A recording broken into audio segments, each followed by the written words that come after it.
الله أكبر الله أكبر الله أكبر الله أكبر أشهد لا إله إلا الله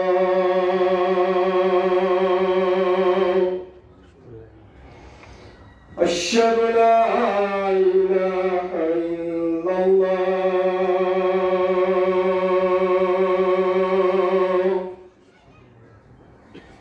أشهد أن محمدا رسول الله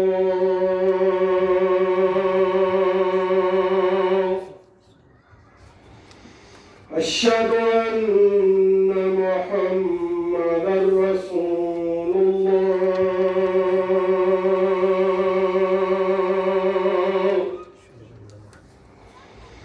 حي على الصلاة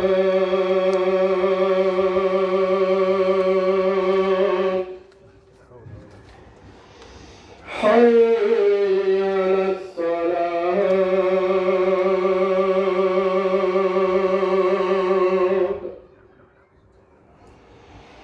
حي على الفلاح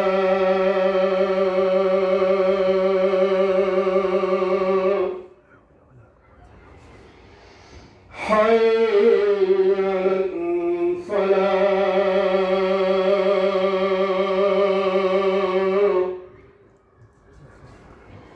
الله أكبر الله أكبر لا إله إلا الله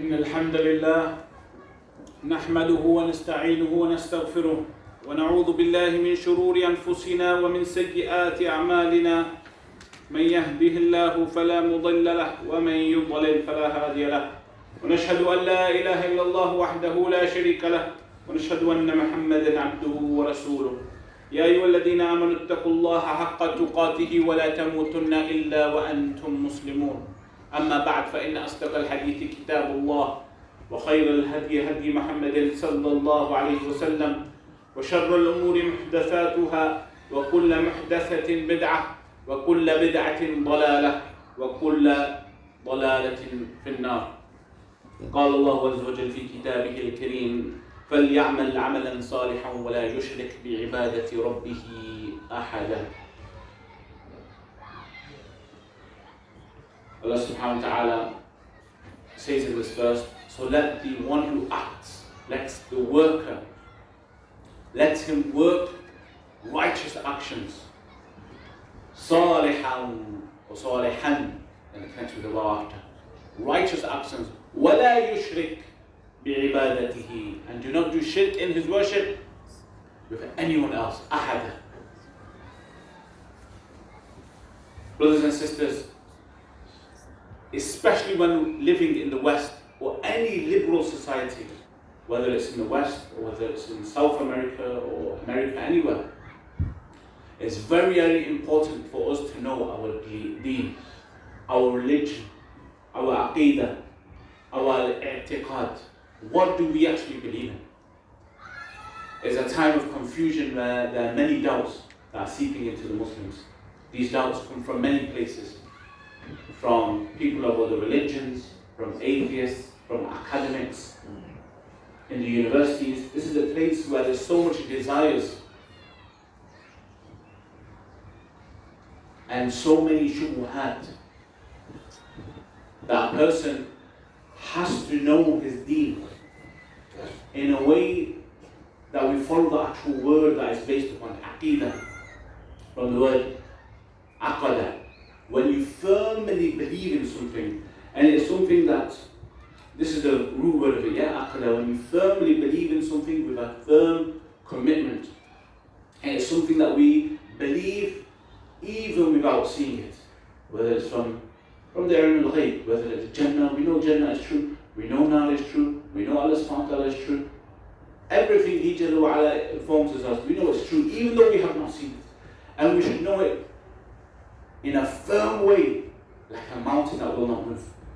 And this is why aqd is usually used in business trades, and it is used in marriage, which we in the West or in England, usually you would hear this saying, I don't know if they still say, tying the knot. Aqdul nikah, we say in Arabic, yeah.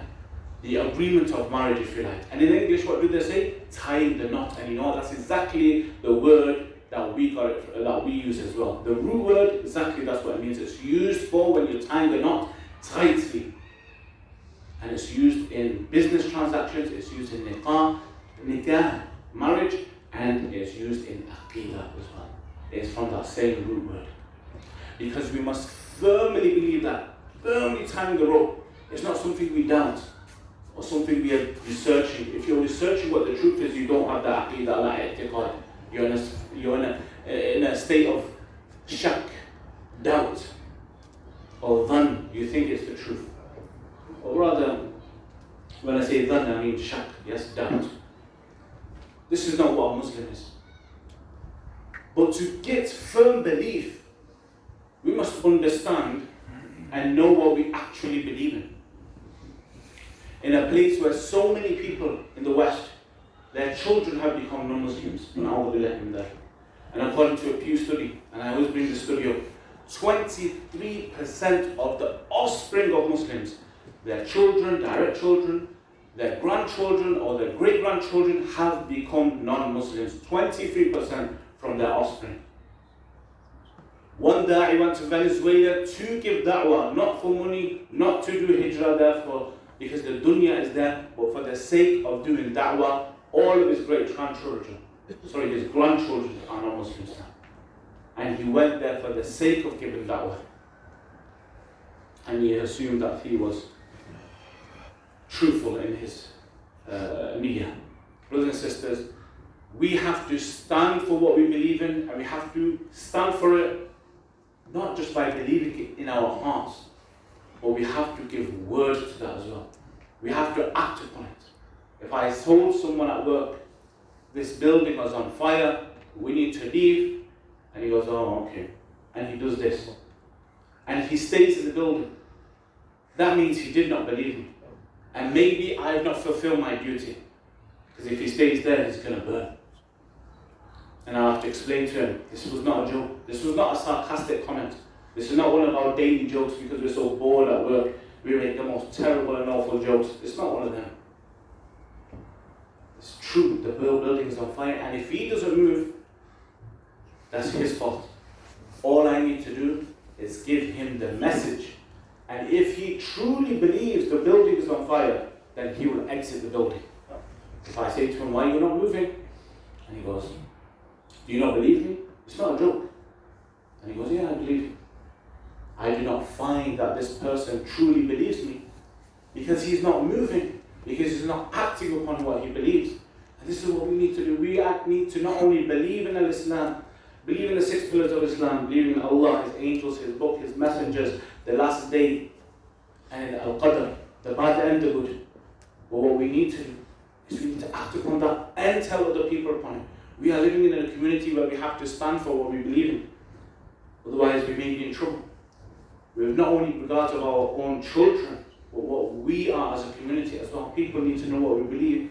And this is why it's become so easy for the Muslims now in Manchester, the surrounding areas of Manchester, to do dealings with other businesses, with schools, with colleges, with universities, because the Muslims actually said something when they got here. I need to pray. You go to banks, there's whole musalla there, you go in there, it's a masjid. You think, subhanAllah, this is better than my masjid.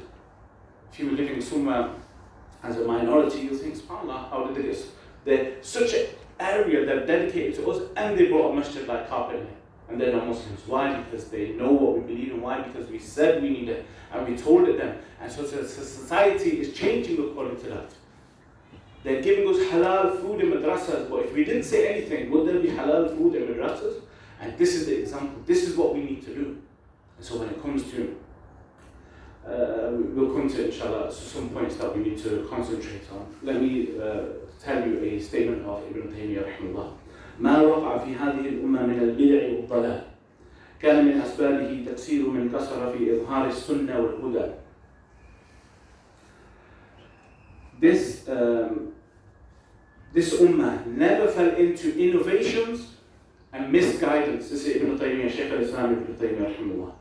This ummah, the ummah of Muhammad sallallahu alayhi wa sallam, never fell into innovations or deviancy, ad-dalal, misguidance, except that one of the reasons from it was a shortcoming of those who fell short in calling for good and making the sunnah and guidance apparent. Because people like us who have our families, sometimes we have shortcomings. You can see even in our families. And I understand it's a struggle. But we have to do that jihad. Najtahid. We have to struggle and strive to make the truth clear. And that's why things are becoming easy now. So we have to keep doing this in a way of knowledge and wisdom. We have to make it clear what the sunnah is. If somebody's coming into your house and he says, come, let's do namaz, and your family and everyone's praying, and then he gets up and starts twirling and says to your children and your family, come on, get up, I got you all these skirts, start doing it with me. You believe this is not true. Will you let your family do it then? You will say, you know what, let me at least save my family. You might, those who are strong will say, you're not doing that here. You're not doing that here in my house, this kind of actions. Yeah, because some of the Sufis, they do this, yeah, and they think it's zikr and so on. You will stand for the truth. Is it not true? Or will you let your children say, go and dance with him? Then you will be in sin, and you will be in fault. And this is the problem. You can allow those things to spread. And say, oh, we're all one ummah, unity. And by the way, it's true, we unite. Just because we disagree doesn't mean we can't unite on things. If they don't want to unite because we say, look, we disagree with you, then the intolerance is not from our side, brothers and sisters, but the intolerance is from their side. And I can bear witness as someone who has mixed with a lot of people and who has intentionally not gone to and studied with people that I agree with, to mix with the other brothers and sisters because I want to be a part of the ummah and many other reasons. I can tell you the amount of intolerance from that side is amazing. The du'at that stand in the minbar like myself speak about ittihad, unity, yet behind wara al-hijab, there's something else. I have been taken to the side and they've tried to convert me against what you and what you believe. Believe it or not. Muhammad al-Wahhab, this and this and this. Why are you telling me this? I don't argue about these issues with you. I usually stay quiet and keep myself to myself. You know why? Because I'm used to that. This is what I'm used to because I've never been in a place where I'm the majority. I'm the minority. But now you want to convert me and then you speak about tolerance and unity. And then when we have our criticisms, all of a sudden it's a problem. But when you take me to the side, or you want to convert me, or you have your criticisms, you expect me to be tolerant, these same brothers are spreading toxicity and poison in people's hearts when it comes to their students and behind doors. But they're not open about it. And these are people who are well known in their communities, etc. And it's just one of those things that you know when you're involved in dawah. Ibn Taymiyyah rahimahullah also said that when the Tatar, the Mongols came in Sham, which is Palestine, Jordan, Syria, Misr, wal Jazeera, Misr and the Jazeera al-Arab. He said when there was so much ilhad, which is like denying the existence of Allah subhanahu wa ta'ala, so much al-bid'i, so much innovations, then Allah subhanahu wa ta'ala allowed the kuffar to overpower them. And we know our issue when it comes to that. Why? Why is Ibn Taymiyyah? What is he saying? Do we know better than him? If somebody knows better, let him stand now in the khutbah and say, Ibn Taymiyyah was wrong, I know better. But this is from him, and he had deep understanding. And that's why till today people keep quoting him, because he understood and he had such comments which were ageless and that can carry on till Yawm al-Qiyamah. He said the reason why they were overpowered is because of the denying of Allah subhanahu wa ta'ala. And because the innovations of Allah allowed them to be overpowered. وَلَمَّا أَقَامُوا مَا أَقَامُوهُ مِنَ الْإِسْلَامِ And then when they established what they established from al-Islam, and he called it al-Islam, which is an interesting word in here, something to take notice. And from dealing with overpowering the mulhideen, those who deny the existence of Allah subhanahu wa ta'ala, the mubtadi'een, those who are innovators, when they overpowered and dealt with them, then Allah subhanahu wa ta'ala gave them victory over the Tatar and the Mongols. They did it, and understand that it's very, to hear it's very theoretical. The tariq, it can be difficult, but you try for that. When you unite with people, you try to call them to the truth. And this is what Ibn Taymiyyah rahimahullah is saying, that when we were in Sufuf, when someone's doing all sorts of bid'ah actions, someone else is relying on Abdul Qadir Jilani, oh Allah give us victory, and the other person like Abdul Qadir Jilani, you give us victory. They were absolutely destroyed, overpowered, and we know what happened. When people stood for Islam and said, this is it, we need to purify ourselves, this is why we're being defeated, then they left innovations. They went back to Tawheed. They're not calling upon the people in the graves anymore, they were calling Allah subhanahu wa ta'ala. Those people in the graves were not even called upon before they were created or born into this world.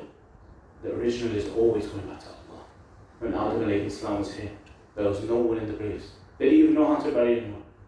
And just like the pure religion then, that is the pure religion now, to call Allah subhanahu wa ta'ala directly.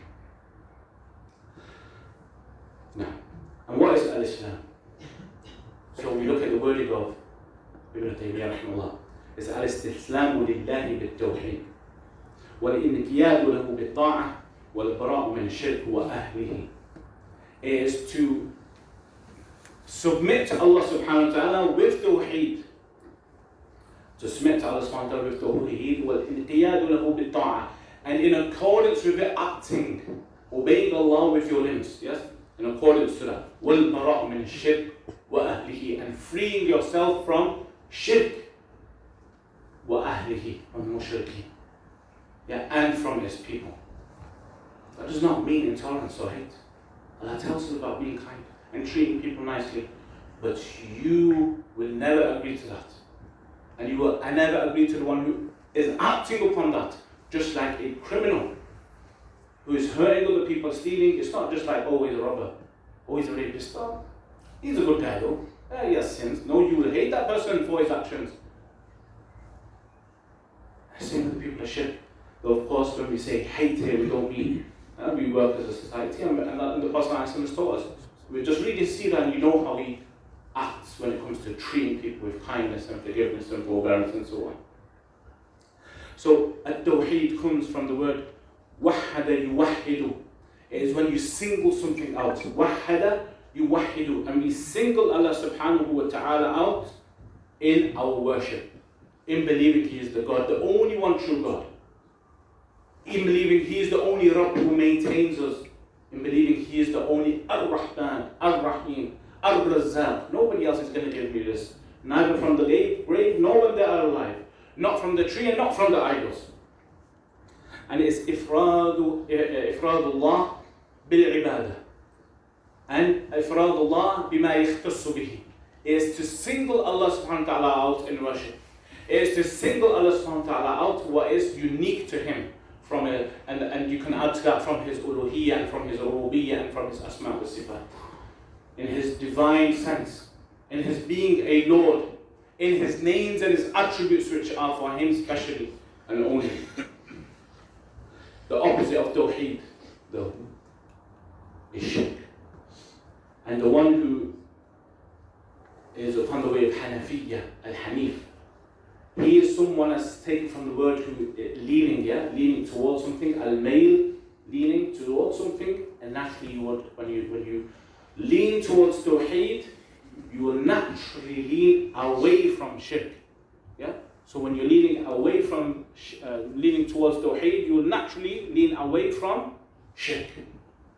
This is what we mean when it's Al-Hanafiyyah. And when you're upon Tawheed, you will naturally be away from shirk. Allah subhanahu wa ta'ala tells us, فَلْيَعْمَلْ عَمَلًا صَالِحًا وَلَا يُشْرِكْ بِعِبَادَةِ رَبِّهِ أَحَدًا. What does this mean? Allah subhanahu wa ta'ala tells us that let the one who acts with righteousness. What is righteousness? Accept the sunnah of the Prophet Muhammad sallallahu alaihi wasallam. So let us be people who stand for the sunnah and with wisdom, not with harshness. With wisdom and with knowledge, not with ignorance. Call people to the sunnah of the Prophet Muhammad sallallahu alaihi wasallam. Because if we don't, what did Ibn Taymiyyah say?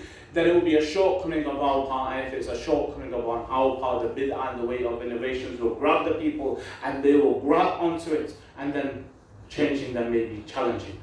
And it would spread and they would know nothing except for us to be silent. This is why they play the game of saying hal adab, and trust me, I know their adab. And I point them out many times and they say, no, I won't change that. No, I won't take that back. Because it's all a game for many of them, if not all of them. When they speak about unity, within the same speech, they say, oh, people are always speaking about bid'ah and shirk. Who do they mean when they say that? Except us. So when you speak about unity, the first thing you do on the same paragraph on the next line is throw jabs at us. And then you speak about unity. It's actually contradictory. Within the same sentence, within the same paragraph, you want people to stop criticizing others, and as soon as you hit the next line, you say a line where everybody in the khutbah, nearly everybody understands who you mean by that.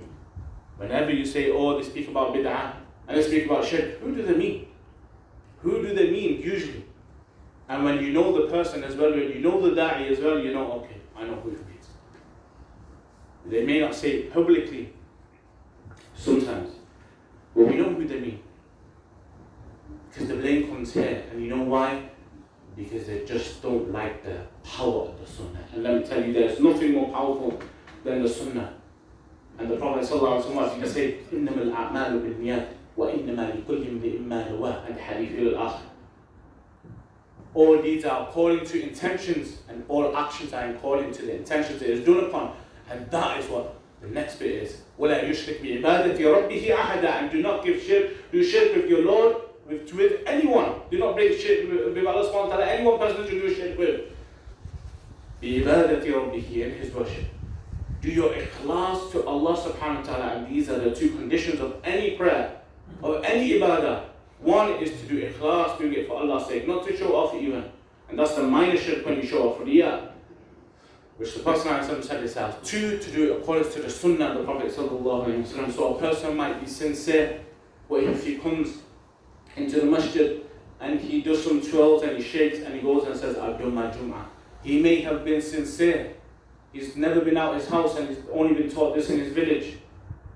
But we will have to speak the truth to him and say, brother, that's not Jum'ah. You came, did some roly-polies and you went home. This is not Jum'ah, brother. You have to listen to the khutbah, you have to pray, you can stay at wudu. And in that instance, we can't just say, oh, it's all about unity. And as I mentioned in the beginning of the khutbah, we can unite with other people in different faults, even if they have actions that we totally disagree with. Yet, it's usually them who don't have the tolerance to do that. And then they put the blame on this side, which I believe is totally unjust. And it's them who do not have that sabr and tolerance to hear what we have to say. And you'll see that again and again with people who debate this. You see among yourselves how they keep interrupting you and just cannot hear what you have to say. وأقول قولي هذا أستغفر الله لي ولكم ولسائر المسلمين فاستغفروه إنه هو الغفور الرحيم.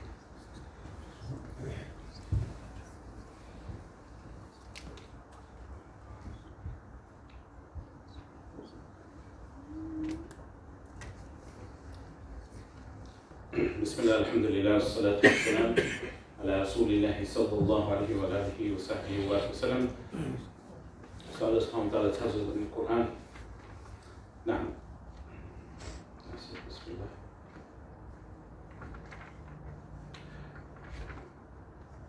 نعم. فاعلم أنه لا إله إلا الله واستغفر لذنبك. Know that Allah, there is no God except He, and repent.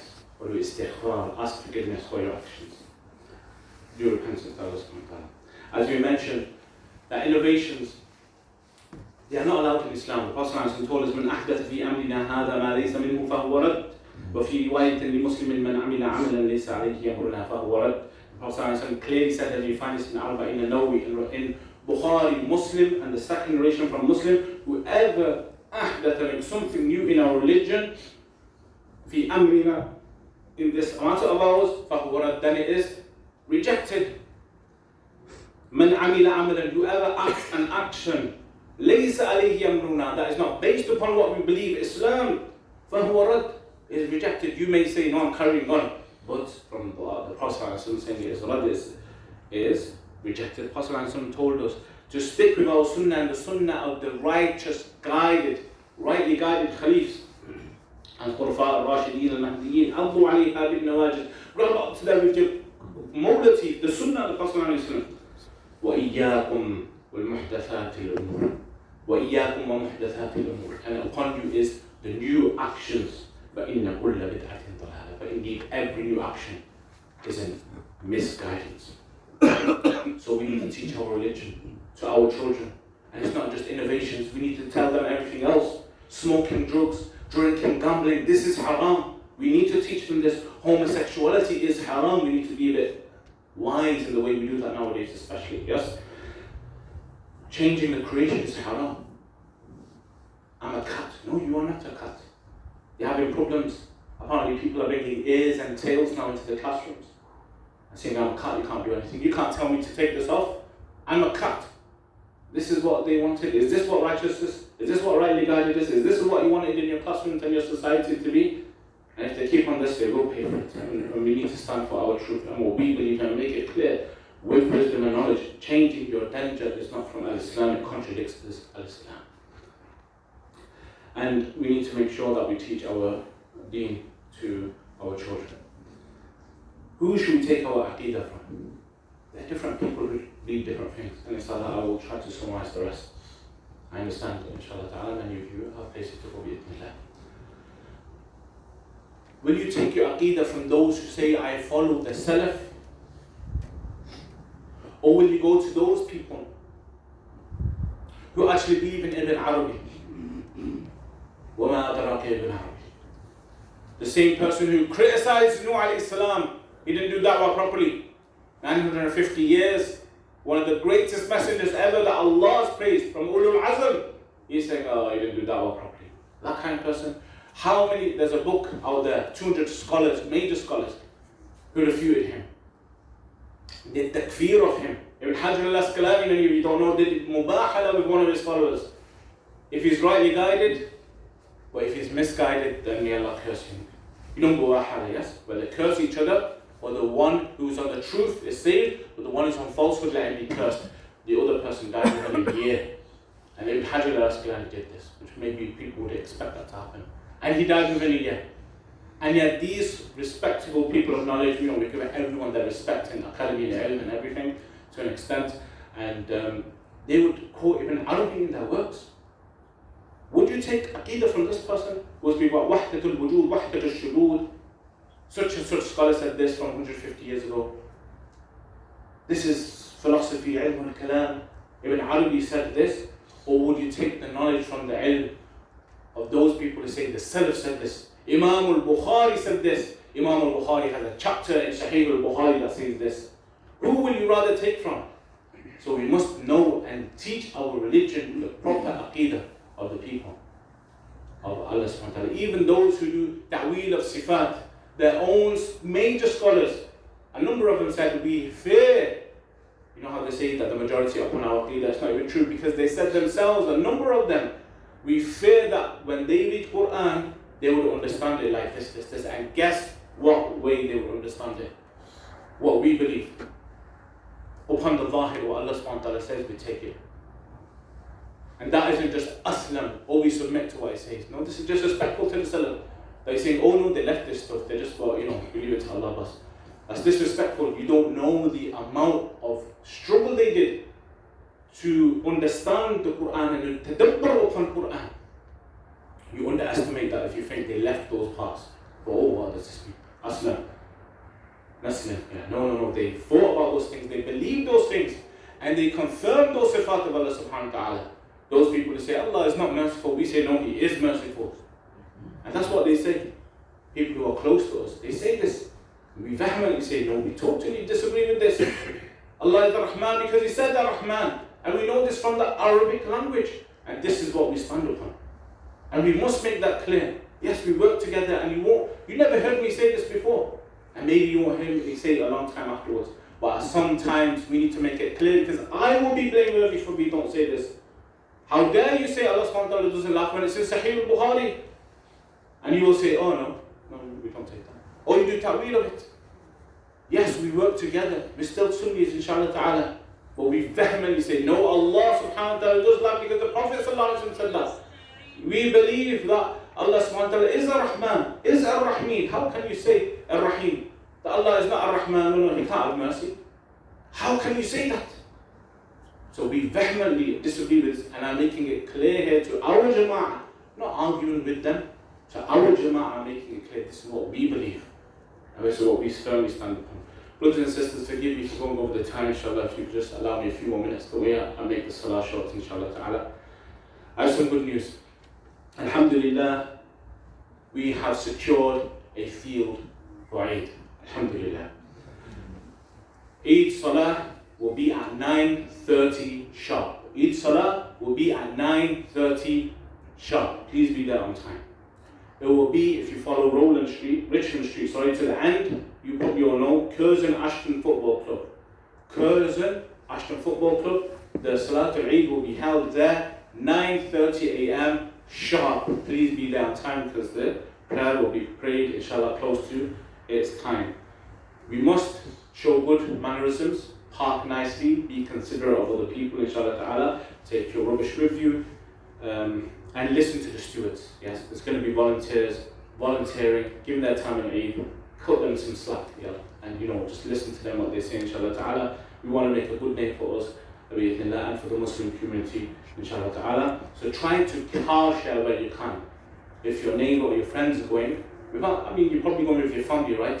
But if your brother's going, maybe you can go as a family together then. Try to car share where it's possible. If you're going with just friends to Eid because you're going to go somewhere right after Eid, try to go together rather than say, let's park there, we leave our cars and go in one car. Try to go in one car together, inshallah ta'ala.